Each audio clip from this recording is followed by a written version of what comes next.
Hi friends, అందరికీ నా హృదయపూర్వక నమస్సుమాంజలిలు. శక్తి 48వ భాగం. శక్తి ముఖ్యాంశాలు. మీ పరిచయంలోకి వచ్చే ప్రతి వ్యక్తికి మీరు ప్రేమను పంచుతూనో పంచకుండానో ఉంటారు. మీరు ప్రేమను పంచితే ప్రేమను పొందుతారు, పంచకపోతే పొందరు. దయ ద్వారానో, సానుభూతి ద్వారానో, ప్రోత్సహించడం ద్వారానో, ఆసరా ఇవ్వడం, మద్దతు ఇవ్వడం ద్వారానో, కృతజ్ఞత ద్వారానో, మరే ఇతర సద్భావనతోనో ప్రేమను పంచండి.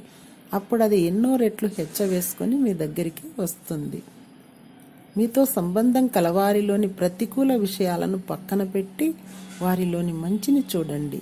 ఇతరులకు ఏది మంచిదో మీకే తెలుసు అనుకోవడం, వాళ్ళను మార్చాలనుకోవడం, మీదే ఒప్పు వాళ్ళది తప్పు అనుకోవడం ప్రేమ కాదు. విమర్శించటం, నిందించటం, ఫిర్యాదులు చేయటం, తప్పులెంచటం, సతాయించటం వంటివి ప్రేమకు సంబంధించిన చర్యలు కావు. ఇతరులు అందించే శుభవార్తలను, సంతోషకరమైన వార్తలను అసూయ లేకుండా హృదయపూర్వకంగా ఆహ్వానించండి. వారి సంతోషంలో పాల్గొనండి. ప్రేమ శక్తి మీకు ఉద్వేగ నియంత్రణ, శిక్షణ ఇస్తుంది. వీళ్ళంతా మీకు రోజు ఎదురవుతూనే ఉంటారు, కానీ వీళ్ళంతా మీకు ప్రేమను ఎంచుకోవడం నేర్పుతారు. Thank you.